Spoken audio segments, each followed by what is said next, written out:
Okay, so basically, at some point I got bored and I was trying to come up with ideas for game mechanics, and one was the inventory system.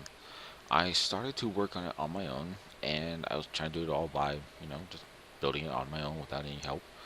And I got so far and I got stuck with some sort of design, so I looked online and I found this video from a YouTuber called Awful Media.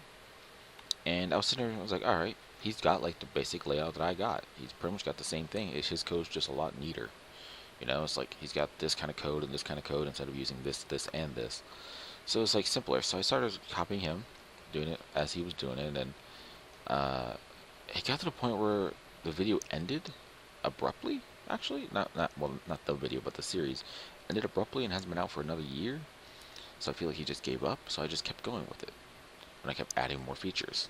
So at this point, as you can see, there's a block. I control the block with my WSAD key. The white thing on the front just shows which way is forward. This little box indicates an item that you could pick up. Obviously, the item would have an actual mesh in the real game. And then up in the left-hand corner, we have the inventory screen, which brings up the inventory screen. And down here is a bunch of custom stuff I added. So, for example, you can scroll through this, and it gives you all the items I currently have possible to add. And then if I wanted to, I could just add the item. Like I said, the guy stopped abruptly, so he didn't finish the inventory system tutorial.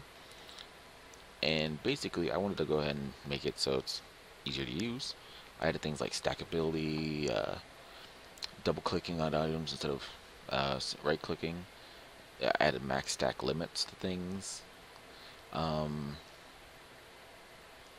Let's see, cheaty way to draw tooltips, so it hovers over things. You can drag and drop items onto the ground.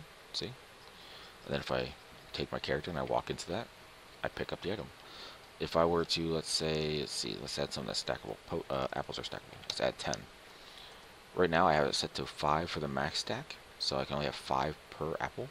If I hold shift click and drag, no, it wasn't shift click. If I right click, I get a little menu.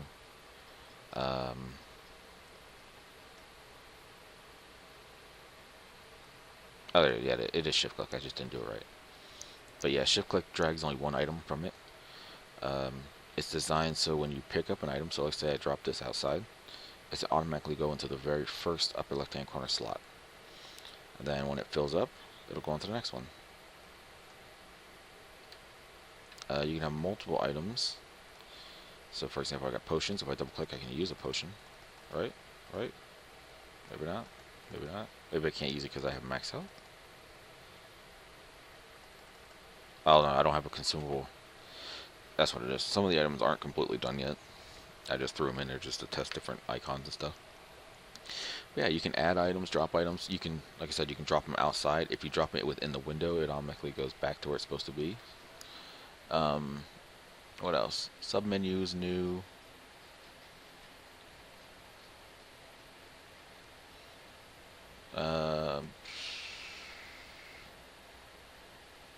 Oh yeah, I made it so the window can't get lost off frame.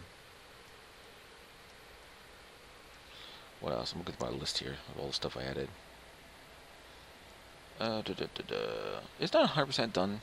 It's easy to implement.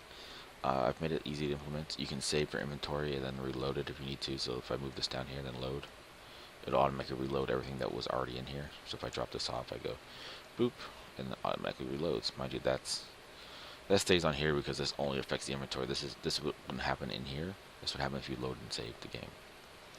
So obviously everything in the world would stay the same too.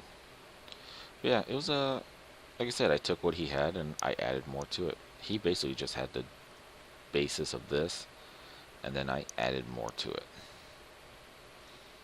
So that's what I ended up with. Yeah.